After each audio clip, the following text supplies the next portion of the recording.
श्रीमद् भागवत को महाऔषधि के श्रेणी में रखा गया है। ऐसा क्यों? इस सनातन भावभूमि में 4 सर्वमान्य ग्रंथ हैं जिनका बड़ी श्रद्धा से पठन पाठन और श्रवण होता है। श्री रामचरितमानस, श्रीमद् भागवत गीता, महाभारत और श्रीमद् भागवत महापुराण।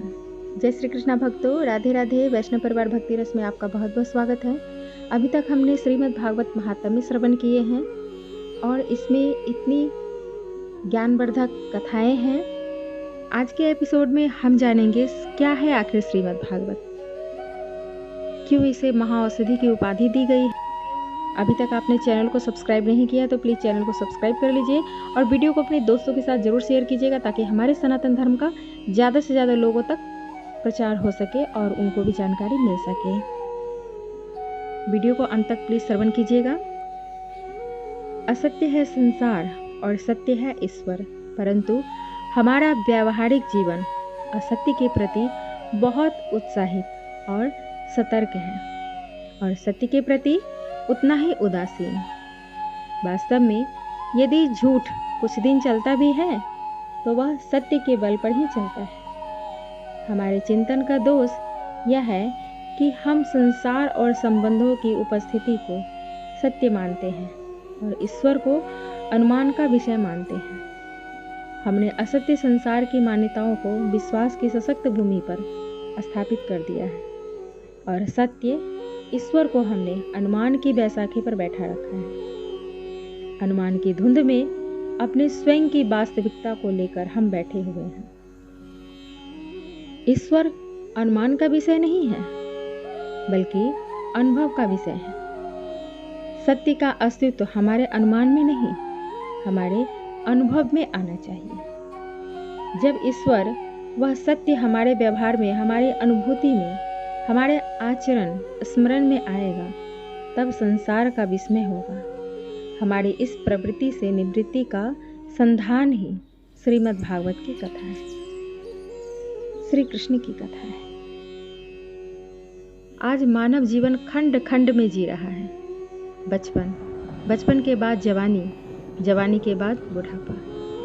बचपन की लाश पर जवानी खड़ी होती है और जवानी की ढलती दहलीज पर दुर्बल और निःशक्त भूमि में बुढ़ापा खड़ा होता है। यह जीवन का क्रम है। इसे हमें सुधारना होगा। हमें सतर्क रहना होगा कि बचपन के बाद जवानी आए पर बचपन मरे ना। जीवन में जवानी का जोश तो आए पर मासूम बच्चे की मुस्कुराहट सी निश्चलता, निष्कपटता, सहजता और सरलता बनी रहे। जवानी पर बुढ़ापा आए पर उसमें सहजता, सरलता के साथ जोश और होश दोनों बना रहे। यदि ऐसा होता है तो बुढ़ापा जीते जी मौत नहीं, मौज हो जाती है। विखंडित जीवन शैली को बदलना होगा। खंड खंड में जीने वाला व्यक्ति उस अखंड परमेश्वर को कैसे पहचानेगा और उसे सत्य की अनुभूति कैसे होगी? जीवन शैली में वैचारिक क्रांति करता है कौन? श्रीमद् भागवत। भक्तों, योग की दृष्टि से अगर देखा जाए तो श्री रामचरितमानस में प्रयोग है, श्रीमद् भागवत गीता में योग है और श्रीमद् भागवत महापुराण में वियोग है। विद्वानों के अनुसार भारतीय चिंतन में 6 योग ज़्यादा चर्चित हैं। पतंजलि का राजयोग, जनक का ताज योग, मीरा का साज योग, नरसिंह भगत का राग योग, तुलसी का विश्राम योग और श्रीमद् भागवत में वर्णित गोपियों का रास योग, जो निष्काम भगवत प्रेम की चरम परिणति है, पराकाष्ठा है। सत्य की निर्विकल्प समाधि का नाम गोपियों का रास योग है।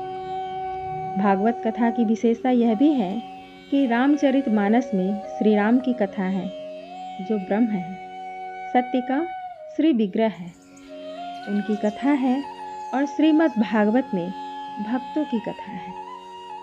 कहने का अर्थ यह है, श्री रामचरितमानस में ब्रह्म और भागवत में भक्त की कथा है। वैसे भी देखा जाए तो बचपन में व्यक्ति का शरीर चंचल होता है, उसे संभालने और सहेजने की आवश्यकता होती है। जवानी में व्यक्ति का नेत्र चंचल होता है, दृष्टि चंचल होती है, दृष्टि से ही दृष्टिकोण बनता है। जवानी के चिंतन के दृष्टिकोण की दशा स्वयं धर्मानुकूल रही तो निसंदेह दशा सुधर जाती है, क्योंकि दृष्टि से ही सृष्टि बनती है। रामचरितमानस दृष्टि को विशुद्ध सनातन दृष्टिकोण देता है, परंतु बुढ़ापे में मन सहज रूप से चंचल होता है। उस चंचल मन का आश्रय क्या है, अवलंबन क्या हो, आधार क्या हो, जिससे जीवन के संवरण का श्रृंगार हो जाए? उस अवलंबन का नाम है श्री कृष्ण। चंचल मन को विश्राम एवं जीवन का परम लक्ष्य प्रदान करने का परम पुरुषार्थ यदि किसी में है तो वह है श्रीमद् भागवत महापुराण। विडंबना यह है कि पूरा संसार असत्य में सोता है, असत्य में जागता है, असत्य में रहता है। मानव जीवन असत्य में झूठ का साम्राज्य है। वास्तविक जीवन में व्यक्ति को लगता है कि झूठ बोलना बड़ा सरल है और सत्य का सामना बड़ा कठिन है। यदि ध्यान से समझा जाए तो झूठ बोलना बड़ा कठिन होता है और सत्य बोलना उतना ही सरल। झूठ के साथ समस्या यह है कि उसे स्मरण रखना पड़ता है, उसे संभालना पड़ता है, उसके लिए सतर्क रहना पड़ता है। क्यों? क्योंकि कब हमने किसके साथ क्या कहा है, उसे ध्यान में रखना पड़ता है। जीवन का सत्य क्या है? जो संसार दिखता है वह सत्य है, जो हमारा शरीर है वह सत्य है। ये भवन, अट्टालिकाएं, संपत्ति, संतति सत्य है। और यदि यह सब सत्य है तो इसका आनंद सदा एक रस क्यों नहीं रहता है? बनता बिगड़ता क्यों है? इसमें भेद निर्मित क्यों हो जाते हैं? मतलब जीवन का सत्य इन सब के अतिरिक्त कहीं और है, क्योंकि सत्य अकाट्य, अभेद और एक रस होता है। वह संसार के बनते बिगड़ते संबंधों का, होने वाले संपूर्ण घटना चक्रों का, जीवन के आरोह और अवरोह का, उत्थान और पतन का, शिशु के पालने से लेकर उसके मासूम अधर पल्लवों से लेकर वृद्धावस्था के जीर्ण जर्जर निशक्त झुर्रियां पड़े हुए निरीह वृद्धता का साक्षी होता है। वह सत्य, वही सत्य है, वही श्री कृष्ण है। जैसे आप 108 माला किसी भी मंत्र को लेकर फेरते हैं, उसे माला में जहाँ से आपकी साधना प्रारंभ होती है, उस माला का प्रथम मणि जहाँ से प्रारंभ होकर यात्रा विश्राम लेती है, उन दोनों के बीच में एक दूसरी मणि होती है जिसे सुमेरु पर्वत कहते हैं। सुमेरु के एक तरफ आपकी साधना आरंभ होती है और सुमेरु के दूसरी तरफ उस यात्रा का समापन होता है। सुमेरु साधना यात्रा के आरंभ एवं समापन दोनों का साक्षी होता है। सुमेरु साक्षी रहता है आपकी संपूर्ण साधना यात्रा में आने वाले वैचारिक आनंद का, आह्लाद का, आलस्य का, आपके विचारों की पवित्रता का, साथ ही आपकी यात्रा में आए हुए असुचिता, अपावनता, राग और द्वेष के भावों का साक्षी रहता है। सुमेरु वही साक्षी सत्य है। उसके एक तरफ आरंभ और दूसरी तरफ अंत रहता है, परंतु उसमें विचार यात्रा के भाव और कुभाव का प्रभाव नहीं पड़ता, क्योंकि वह आरंभ का भी आरंभ, प्रारंभ का भी प्रारंभ और प्रारंभ का शुभारंभ होता है। इसलिए वह आदि का भी आदि, अनादि होता है और दूसरी ओर वह अंत का भी अंत, अनंत होता है। अतः संपूर्ण संसार के संपूर्ण घटना चक्रों का आदि और अंत का साक्षी होता है। वही सत्य है, वही श्री कृष्ण और उसी सत्य का साक्षात्कार का महाविमान श्रीमद् भागवत है। चेतना श्रृंगार का ग्रंथ श्रीमद् भागवत, जो जीवन जनित व्याधा को निरोध करके समाधान दे, वही कथा है। जो जीवन में पवित्रता, निर्मलता, शुचिता, पावनता, समुज्ज्वलता का प्रकाश लाए, वही कथा है। आत्मिक शांति का अनुभव कराए, उसका एहसास कराए, उस असीम शक्ति को अभिव्यक्ति का किंचित बोध करा दे, वही श्रीमद् भागवत कथा है। जीव जगत और जगदीश्वर के अस्तित्व बोध कराने वाले संहिता का नाम भागवत है, जो जीव को भ्रमित करने वाली निष्ठा, साधना, आराधना को विखंडित कर दिग्भ्रमित करने की प्रवृत्ति को विच्छिन्न कर जीव जगत और ईश्वर के सत्य स्वरूप उसको उद्घाटित करती है। उसका नाम कृष्ण कथा है, यानी कि भागवत कथा है, जो आरंभ और समापन में सत्य को दिग्दर्शित करने का प्रबल प्रचंड अदम्य साहस रखती है। वही भागवत कथा है जिसके आरंभ में सत्य, मध्य में सत्य और समापन में सत्य हो, वही श्री कृष्ण कथा है।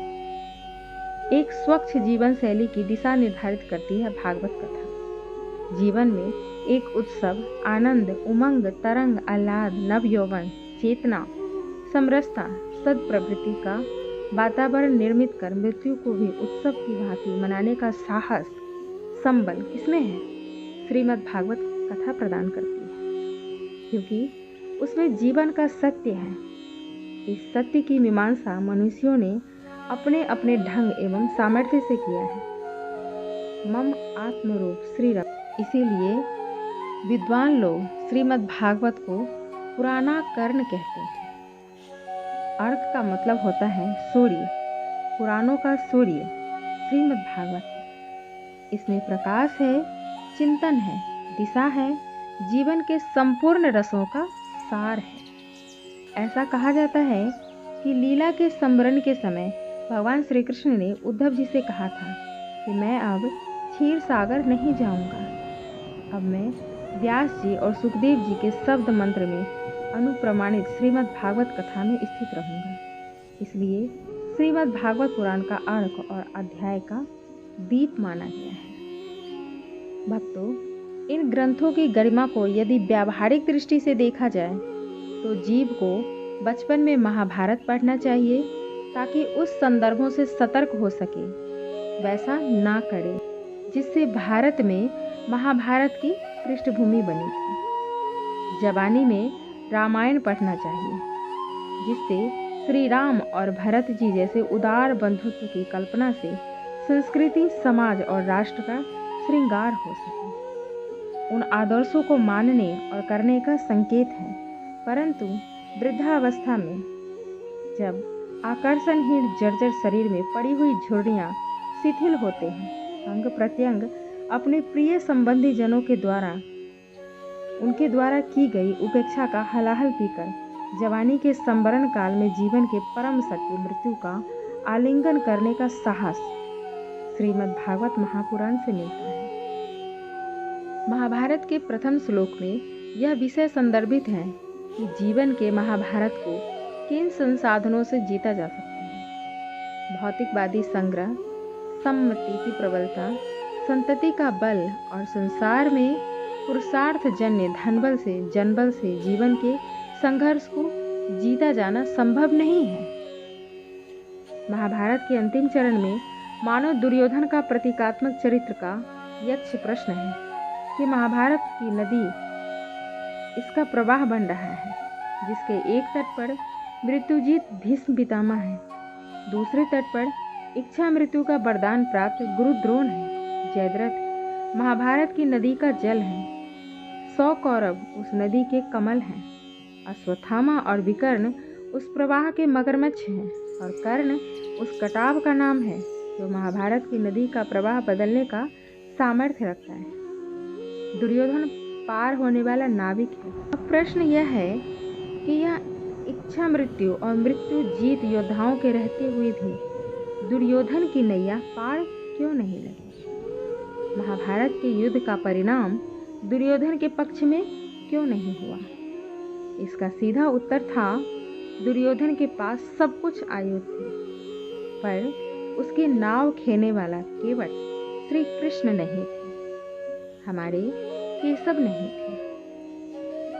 इतनी भौतिक संपदाओं से सुसज्जित योद्धा महाभारत को हार गए तो थोड़े से भौतिकवादी वस्तुओं के संग्रह मात्र से आप जीवन के महाभारत के परिणाम को अपने पक्ष में कैसे ला सकते हैं? कहने का तात्विक अर्थ यह हुआ कि जब तक भौतिकवादी संग्रह में अध्यात्म की प्राण प्रतिष्ठा नहीं की जाएगी, तब तक उस सत्य कृष्ण तत्व को स्थापित नहीं किया जा सकता। जब तक जीवन द्वंद्व मुक्त नहीं होगा, निर्भय नहीं होगा, सुखी नहीं होगा, उस कृष्ण के अस्तित्व का बोध कराने वाला विश्व का महानतम पुराण श्रीमद् भागवत महापुराण है। जैसा कि हम देखते हैं, भौतिक सामानों को लंबे समय तक सुरक्षित रखने के लिए, उसके सड़ने से बचाव के लिए आजकल कोल्ड स्टोरेज की व्यवस्था है। उसी प्रकार संस्कृति को संक्रमण से रोकने के लिए जिस पुरातन यंत्र को हमारे मनुष्यों ने हमें दिया है, उस यंत्र का नाम है संस्कार यंत्र। उसी का नाम है क्या? श्रीमद् भागवत महापुराण। इस संस्कार यंत्र में हमारी संस्कृति, हमारी सभ्यता, हमारे सनातन मूल्य, मानवीय अवधारणाएं चिरकाल तक सुरक्षित रहेगी। हजारों आक्रमण के बाद भी हमारी संस्कृति का मूल्यबोध ज्यों का त्यों बना है। आज सत्य का साक्षात्कार सभी चाहते हैं। भारत का आध्यात्म भी सत्य को ढूंढ रहा है। धर्म में सत्य है, या दूसरे शब्दों में सोचा जाए तो सत्य ही धर्म है। विकासवाद के इस युग में व्यक्ति में तर्क शक्ति बढ़ी है। तर्क करना, तर्क का होना उचित, पर तर्क उद्देश्य न हो। तर्क तब ज्ञान से जुड़ता है, तब वह विज्ञान बन जाता है, और वही तर्क जब श्रद्धा से जुड़ जाता है, तब धर्म बन जाता है। सत्य के संसाधन में मार्गों की मान्यताओं का अंतर है। विज्ञान सत्य को ब्रह्मांड में ढूंढता है, और भारत का अध्यात्म सत्य को पिंड में ढूंढता है। विज्ञान के साथ परेशानी यह है कि वह तथ्य करने के बाद मानता है, परंतु धर्म हमारी भारतीय मान्यताओं के रहस्य को सत्य मानकर चलता है। मतलब विज्ञान करके मानता है और धर्म मानकर चलता है। विज्ञान को अपने सत्य को प्रमाणित करने के लिए साधन की आवश्यकता होती है, परंतु धर्म में सत्य को प्रमाणित करने के लिए साधना की आवश्यकता होती है।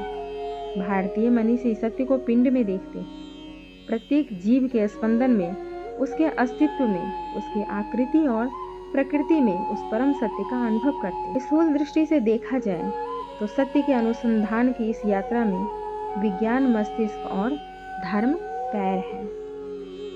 ब्रह्म सत्यम जगत मिथ्या। धर्म की मान्यता के अनुसार जगदीश के होने से ही जगत है, और जगत के होने से ही जगदीश है। सवाल सूक्ष्म दृष्टि से देखने का है। आवश्यकता इस घट को संवारने का है। घट मतलब हमारा शरीर, इस श्रृंगार की है। यह घट जब तक इस जीवन के पनघट पर रखा हुआ है, तभी तक आप उस परम सत्य को जानने के लिए, श्री कृष्ण से संबंध स्थापित करने के लिए उद्यम कर सकते। इस पवित्र उद्यम और अनुसंधान की संहिता का नाम है श्रीमद् भागवत महापुराण, जो जीव को सतर्क करती है कि पनघट के रहते ही घट उस सत्य का संबंध उस परम सत्य से स्थापित कर लो, अन्यथा जब यह घट जीवन के पनघट से उठकर मरघट में चला जाएगा, तब क्या करेंगे? इसलिए श्रीमद् भागवत महापुराण विश्व के संपूर्ण पुराणों का सूर्य है। श्रीमद् भागवत कथा को विद्वानों ने महाऔषधि निरूपित किया है। भव रोग, भव कष्ट, भव पीड़ा, भव बंधन की समस्याओं को निर्मूल करने के लिए श्रीमद् भागवत कथा भव औषधि है। दोनों ग्रंथ में, चाहे वह रामचरितमानस हो, चाहे कृष्ण लीला हो, दोनों का गुणगान भव औषधि है। यजुर्वेद में चिकित्सा के चतुष्पादों का वर्णन है। यदि श्रीमद् भागवत महाऔषधि है, तो प्रश्न उठता है कि इस औषधि का अनुपान क्या है? किसी भक्त ने पूछा, इस औषधि का स्वाद कैसा है? संतों ने निर्णय लिया, यह रचना का विषय नहीं, कर्ण का विषय है। इस औषधि के स्वाद नहीं, प्रभाव को समझने की आवश्यकता है। इस कथामृत को कानों से पिया जाता है, जिससे जीवन विशुद्ध, विशोक, अमल एवं अमृतमय हो जाता है। भक्तों, इसीलिए पठन और कथन से ज़्यादा श्रवण करना उत्तम माना गया है। आपको हमारे ये एपिसोड कैसे लगे, हमें कमेंट करके ज़रूर बताइएगा। मिलते हैं नेक्स्ट वीडियो में, तब तक के लिए जय श्री कृष्णा, राधे राधे।